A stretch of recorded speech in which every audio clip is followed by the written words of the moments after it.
Hello there. You're welcome to the 𝗖𝗢𝗡𝗡𝗖𝗧. Today we're going to be talking about waste in the workplace. Waste of time. Going to offices, you find people carrying clothes in their trunks, selling at the end of the month, they collect salary and they still get paid for things they do. So they waste time, especially in government offices.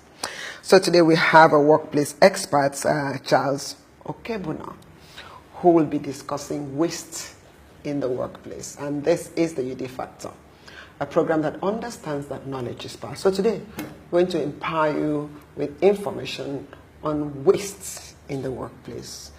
And probably there are things you're doing, wasting time, and not realizing that you're actually wasting time in the workplace.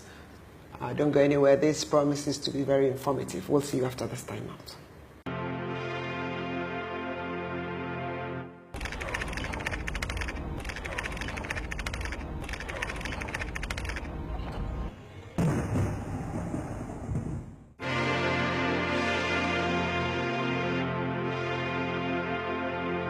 You're welcome back.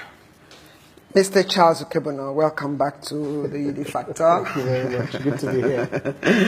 Today we're going to be talking about waste in the workplace. Right. Too much waste of time. That's right. So, waste. How do we waste time in the workplace, and what other things do we waste in the workplace? There's a whole lot to waste, not just time. Okay. Waste time, waste opportunities, waste money, waste relationships, and waste resources. Okay. So let's take it one by one. So let's start with waste in relationships. Let's start with that. Now, waste in relationships, there are people who, every business or every organization is designed to solve problems. And then they will tell you that the people who come to us are basically our customers. So whether it's a government organization or not, or even an NGO, the service you render or the solution you're designed to provide is predicated on the people who relate with you.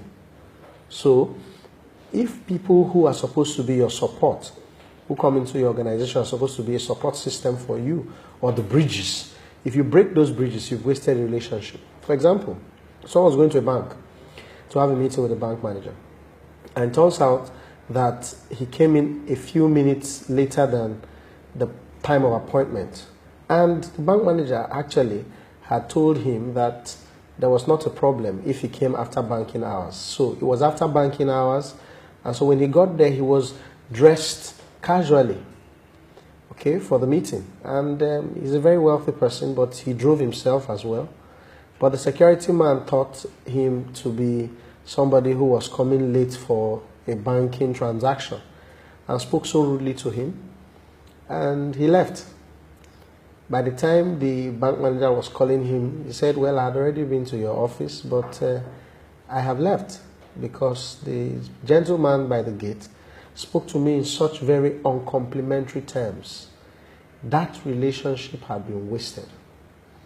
You have other people who come in also to get service, and they are treated as if they are doing them a favor, either by being rude or by being impatient with them. Or you also find situations where people come and they're supposed to have a support staff working with them, but instead of treating them properly, they treat them in very unfair ways. Now, as a result of this, they lose business. They lose people. They lose those relationships. So the relationships that are supposed to be profitable for them are wasted. So you find also a businessman who overcharges a client. And because he has overcharged him, he doesn't come back. He has wasted the relationship, even though he has profited. Because what he has done is a short-term solution to a long-term problem. The gentleman or the businessman goes somewhere else and finds the same service much cheaper and discovers you fleeced him. He's not coming back again. So that's how people waste relationships that could have been enduring and could have been bridges. Now, let's talk about waste in the work. We'll still come back to this. I want you to analyze each and every one of them, and then we'll take it. Now, you've done waste in the relationships. Yes, waste in relationships. Now in let's workplace. do waste of time. Waste of time. Now, this is very, very common, and many people fall victims even without knowing it. Procrastination, will call it the thief of time. So it's a robber without a gun. And this happens in the workplace very often. You see people get into the workplace, they have a schedule, okay? And so they're supposed to complete an assignment within a specified time, and they end up not being able to complete it. Now, sometimes it is important to be timeous, because brevity of time is very crucial in every business transaction. Now, people waste time when they do not do what they ought to do when they ought to do it. So you may complete the task, but if you complete it late, it loses its value. What really is waste? Waste is devaluing something that is valuable. So when you waste time, you have devalued the time, because at the time you showed up for the meeting, at the time you showed up with the report, at the time you showed up with the presentation, the essence had been defeated. So there are various ways people waste time in the office. Meetings are one of the crucial ways. Long meetings, meetings after meetings. And then you find out that they say what they have said before, and they say it again, and they keep saying it. Now, it's important to solve such a problem. It's important for you to ask the right questions to elicit the right answers. If you have something different from what has been said, can you share? But some people insist on everyone speaking in the meeting. And also, you find out that you waste time when people speak instead of writing. You come into a forum, maybe you're a speaker, and there are lots of people in the forum. You discover that if you ask people to write, pen their thoughts, they are likely to summarize it. But if you give them the opportunity to speak into the microphone, you'll find that they will spend 15 minutes saying what they could have said in 5. Time is being wasted. And so a meeting that's supposed to last for 1 hour, you see it dragging into 5 hours. What has happened is, instead of that time being invested, it has been wasted. So the enemy of wastage is investment. So you can either waste time, spend time, waste time that ought to have been invested, so to speak. So at all material times, you should ask, what's the value of my time? The value of your time is dependent on how you have spent it. There are ways we to waste time. Even our own personality. Well, we're talking about workplace. Right. Even people, because if you go into government offices, you see people spend time carrying goods in their boots and selling clothes and selling. You walk into an office, someone is supposed to attend to you, but you see them trying to sell from a bag. In that case, what they're doing is, there's a conflict of interest. Okay. So you find a person being nice, not because, or being excessively patronizing to the client or the customer. Not because of the business they have come there for, but so that after the business they can say, you know, I'm selling, I don't know if you like shoes. Now, you're shortchanging, you're shortchanging the business ethics in that organization, because not everyone will take that kindly. You find organizations also where people ask for favors, in a in a way that makes you feel unrighteous not to do favors. So really, that's a different degree of waste. But principally, I mean the context with which you're saying it. Yes, the time I would have used for my work, I'm using it for something else. Yes. You're actually wasting time, even though in the reverse, you're trying to optimize your time, not just for your employer, but for yourself too. Hold that thought. We'll be right back. Don't go anywhere. We'll be right back.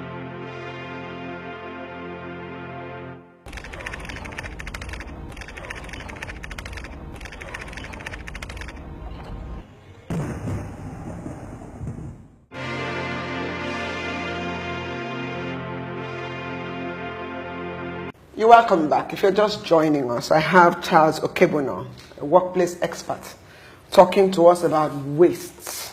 Mr. Okebono, you've talked to us about waste in the workplace, waste in relationships. What are the other areas where we waste? We waste opportunities. We waste resources. So you get into a workplace, you find out that people manage their resources better than they manage the workplace resources. And then we ask questions like, if you were yours, would you be on the phone for so long if you were going to be paying? Would you use office paper the way you currently use it if it was yours? There are opportunities for recycling. You find out that sometimes you want to print a 5-page document and you discover there's a mistake after you've printed the 5 pages. You can use the back instead of disposing the 5 pages. You could use the back and send it to... No. Okay. Use the back for rough sheets. Okay. So you can have a file for rough sheets and things like that. You'll be amazed at how much you would save if you refuse to waste your resources. And it's not just about papers. Diesel, the money that comes in, wasted money. Now, it's important because you see, resources generally are limited. There's nowhere in the world where resources are unlimited. The consequence of waste is scarcity in time of need. So if you're going to spread out value, you need to curb waste. So they often say there's enough for every need to meet every man's need, but not enough to meet every man's greed. Every time you waste, it is an offshoot of greed. Misusing something, what you could have used for 1 month, you find that you use it for 1 day. So resources in the office, everything about the office about resources. When you're talking about resources, you're talking about phones, you're talking about paper, you're talking about the consumables in the office, ink, printers, cars. Okay, so you find drivers drive into a pothole simply because they are not going to be in charge of maintenance. You know, they don't pay particular attention, so the cars keep breaking down. You know, so the shelf life, which ought to be about 2 or 3 years, is now about 3 months. Okay, so all these resources end up increasing the overhead of the organization. But if you saved them by instilling a culture of preservation, which also dovetails in the sense of ownership. The sense of ownership is a critical sense in the workplace. So if I have a sense of ownership, I will not waste it because I know that I'm going to need it.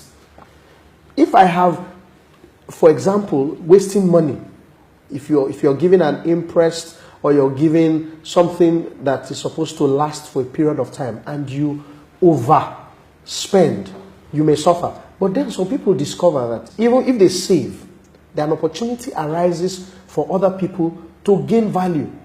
For example, you may be given an imprest and there's no problem if you exhaust it. But what about if you do not exhaust it and you add value to the organization? It's an area that many people do not look at, especially because they say, as long as I'm not asking for more, I've been given this, let me spend it all. Or in government offices, they say, you know, no be my power. Yeah, let me spend it all. I didn't ask for more. But you find out you need less. This also will relate to negotiation.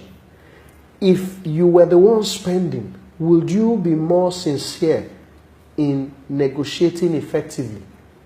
Or would you take the first offer as the best? So you find out that wasting resources and wasting time go pari passu. Because when you're talking about wasting resources, you're talking about wasting time, you're talking about wasting money. All these are things that come out of the workplace. And if you manage them well, you build the organization to last. That's the entire essence of the conversation. If you're able to manage your waste quotient, you will be preserving the life of the organization. Because at the time of scarcity, there will be something left to spend. And there's always that red line. Having a sense of ownership. Yes. That would make you not want to waste time, waste relationship, waste in the workplace. Right. If you have a sense of belonging. Yes. But in most organizations, the people working, they don't have a sense of belonging. And the people who own the organization where you work do not give you a sense of belonging. That is private organization. Now, Okay. let's talk government. Let's go back to government first. Before Right. government. Okay. You find out that a lot of people who work in government, they waste all these things. And to them, it's not be my work. Most people who work for people do the same thing once the boss turns his back or the boss is not there to know what is going on. They waste all these opportunities. How do you get people to have a sense of belonging? It's like Nigeria. Right. Most Nobody people really cares because they say, oh, well, if I bring it back, you waste it too. So, how do we get to have a sense of belonging? The first thing that happens with sense of belonging is people can't give you a sense of belonging. You are supposed to develop a sense of belonging. Secondly, people or organizations or business owners or people at the frontline decision-making position can inspire a sense of belonging by creating an effective reward system. By commendation. There are many ways to reward people, but employers always think it's about monetary reward. But most people will tell you they want monetary reward. It's true. Now, people who tell you they want monetary reward, you notice that those people who want monetary reward are inspired by only money. And if you have just an earning team and not a learning team, you don't have a team. In which case, you must be able to emphasize value over money. That money is not the only value. I can give you a letter of corporate commendation. I can make you see the opportunities and the future. You see, if you only value money, you're like a farmer who will eat up all his seeds after a harvest. Hold that thought, don't go anywhere. We'll be right back.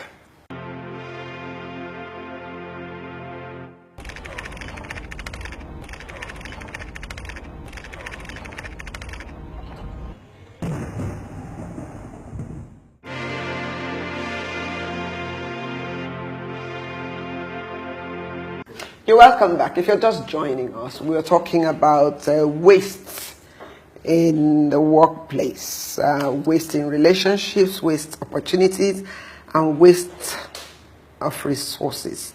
And the expert himself says that you must have a sense of belonging to avoid this waste. And we left off where we're talking about how do you have a sense of belonging, or how to have, or how should you.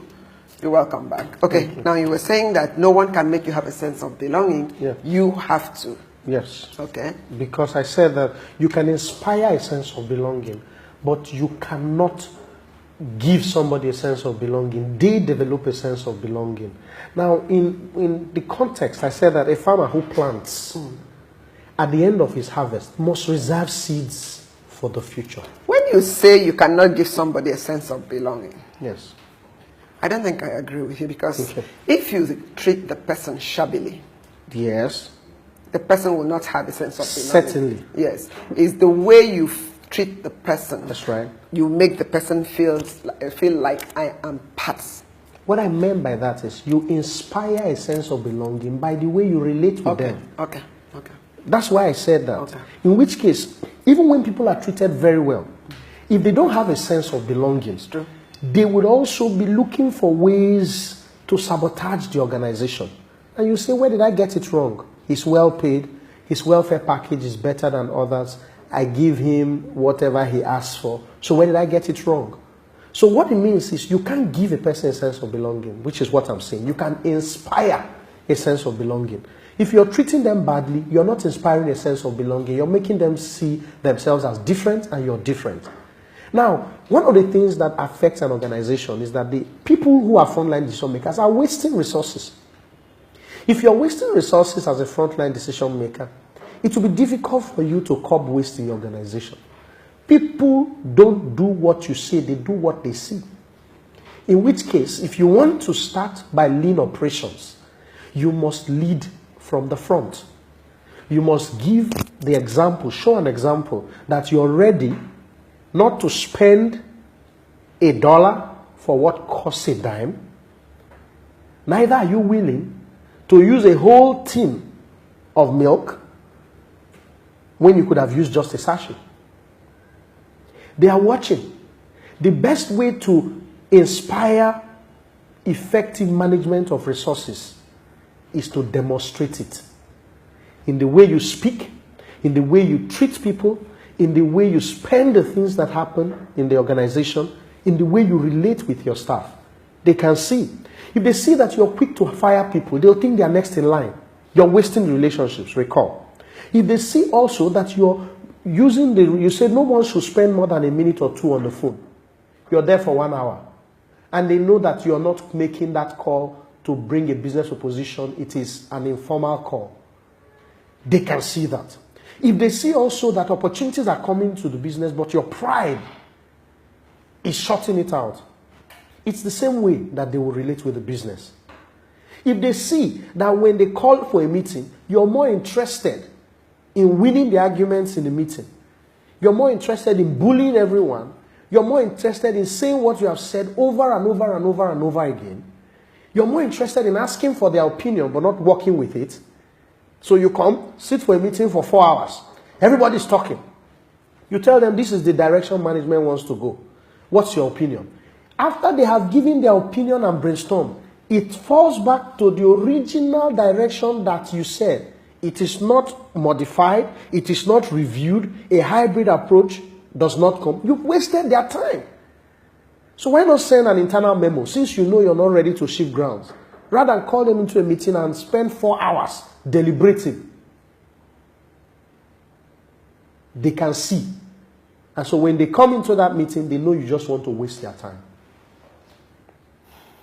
In these remaining moments, how does all these wastes affect us? It affects us. Affects our lives. Life is short, and resources are few. So, if life is short, you're not promised tomorrow. Don't waste time. What you must do today, do today. I said procrastination is a robber without a gun. Do it now. Start now. Finish now. It would affect you because don't do what you should have done at 17 when you're 70. So, that's life. For organization, management of resources builds the organization to last. Biblically, Joseph advised Pharaoh. He said, for the first 7 years of plenty, store up in silos. Store up. Store up. Because you're going to have 7 years of drought. So that in the 7 years of drought, no one will know. In which case, you would discover that there was plenty always, or it seemed like there was enough at all times. What had happened is that when there was so much, we saved for the rainy day. Like Nigeria. Exactly. When we didn't save. Exactly. When oil was $150 a barrel. And now oil is $30 a barrel. Principally. Precisely. So that's what it does to you. So which means that in Nigeria we wasted.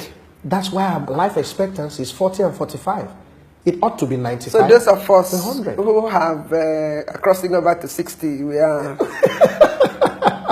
thumbs up. So what's the one word you'd like to leave us with, our viewers with? I would like to say lean operations, lean management, save for the rainy day. If it were yours, how would you use it?